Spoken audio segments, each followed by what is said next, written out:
Family and fellow soldiers, I'm the Professor, and this is the Moment of Truth.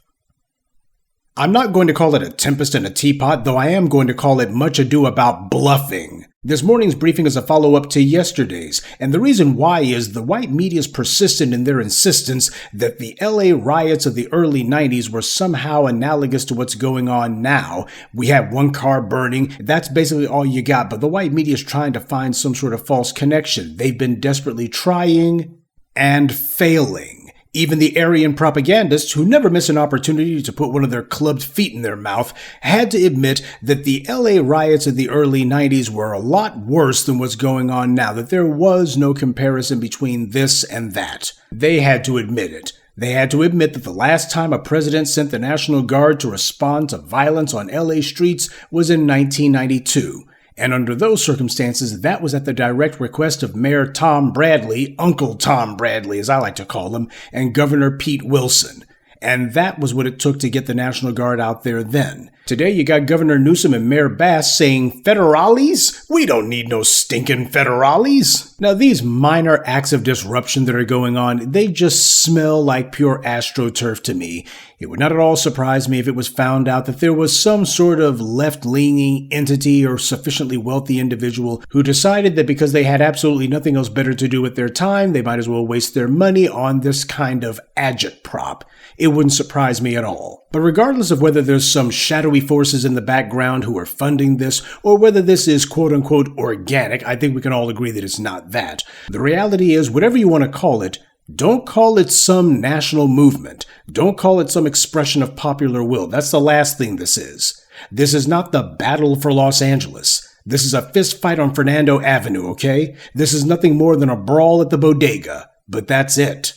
Uprisings and unrest are a very accurate barometer of the social climate in America. 2020 saw several months of the public laying siege to the thugs in blue, putting them in their place. Today, there are people, desperate not to be deported, who are trying to claim that a tiny amount of property damage, a car here and a storefront there, and a few fools who are playing out on the highway somehow constitutes the exact same thing as the righteous uprisings of 5 years ago. While at the same time, you got others in the left corner of the white media who are desperate to give Trump a high-profile defeat, so they're cheerleading for his putting Marines in LA to be ruled illegal by some court and claiming, well, it's not as bad as all that. They can't get their lies straight. The orange man is using this, of course, as a way to get attention off of his own failures and troubles, like his back and forth with Elon Musk and his big, beautiful bill that has now become a big, ugly fiasco. The war in Ukraine isn't over and is not coming to an end anytime soon because neither Putin nor Zelensky are listening to Trump. He needs a distraction, and a big one, and doing something outrageous would certainly suffice. But we don't want anyone trying to compare the insignificant dust-up by illegals in LA to the genuine and righteous uprisings that black protesters have brought about over decades past. The same people who you see trying to make false comparisons between themselves and the civil rights movement are also the same people who call us nigger, even if that's the only word of English they know. Even without ever having been in the United States, the white media transmits the rules of racism to the world. So foreigners already know that to send the right signals to the dominant society, they have to make it clear they are our enemy before they even get here.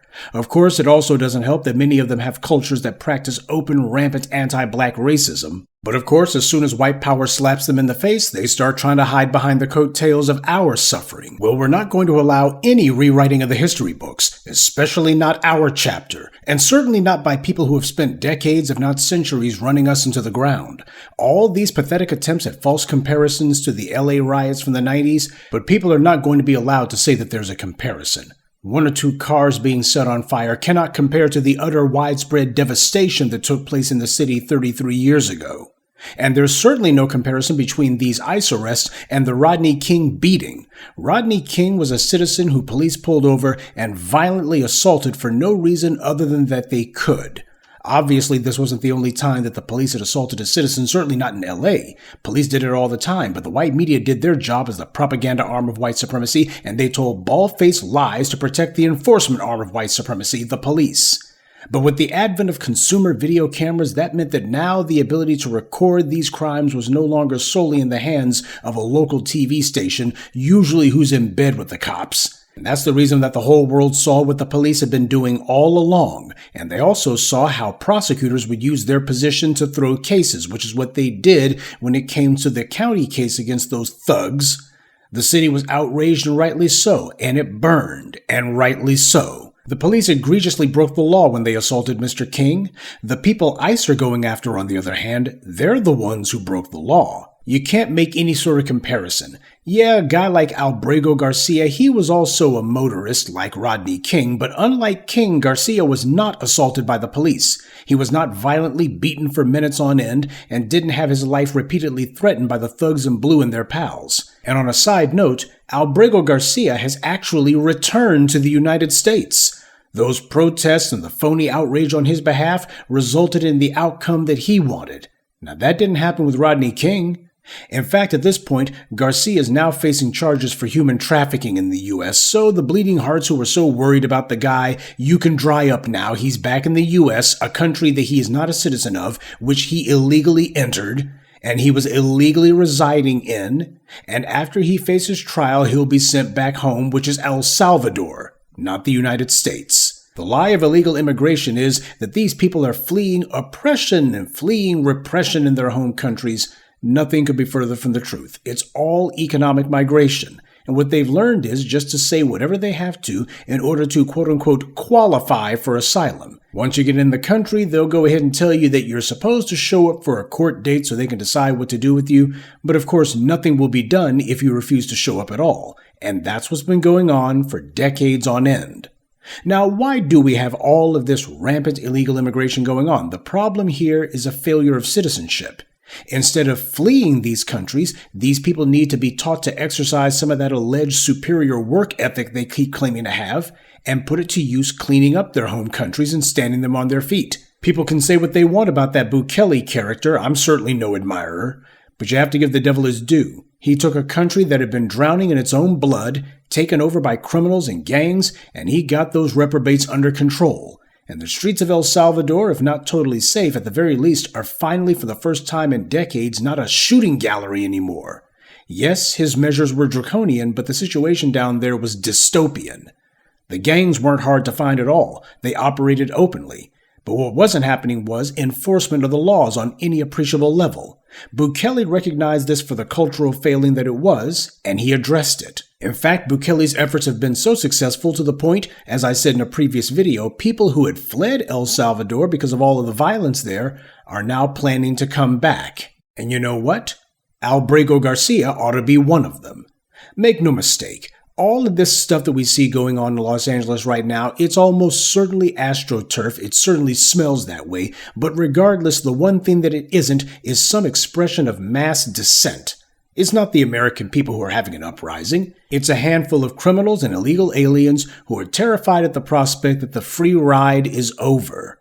And the problem that Trump has presented them with is, after all these decades of being told that there's nothing that can be done about people flooding over the border, he showed that it could actually be done very easily, which is exactly what the politicians, Democrat and Republican, as well as all of these corporations and the rest of these financial and business entities who have been living fat off of the illegal alien economy, they knew this too. They knew that they were lying when they claimed that, there's just nothing that can be done about it. The movements of people, we don't have enough people to get on the border. Well, it turned out that they did. They just didn't want to do it. They were lying. Just like the individuals we see today who are trying to cling on to the legacy of the civil rights movement, individuals who spit on black people every chance they get, trying to claim that somehow their illegal entry to America is analogous to the Freedom Riders. And there is nothing righteous about protesting the police for the first time in a long time actually doing their jobs and going after criminals, which is what anyone who breaks into a country is, a criminal. The pathetic attempts to try to manufacture the optics that there's some sort of mass uprising happening in California is falling flat.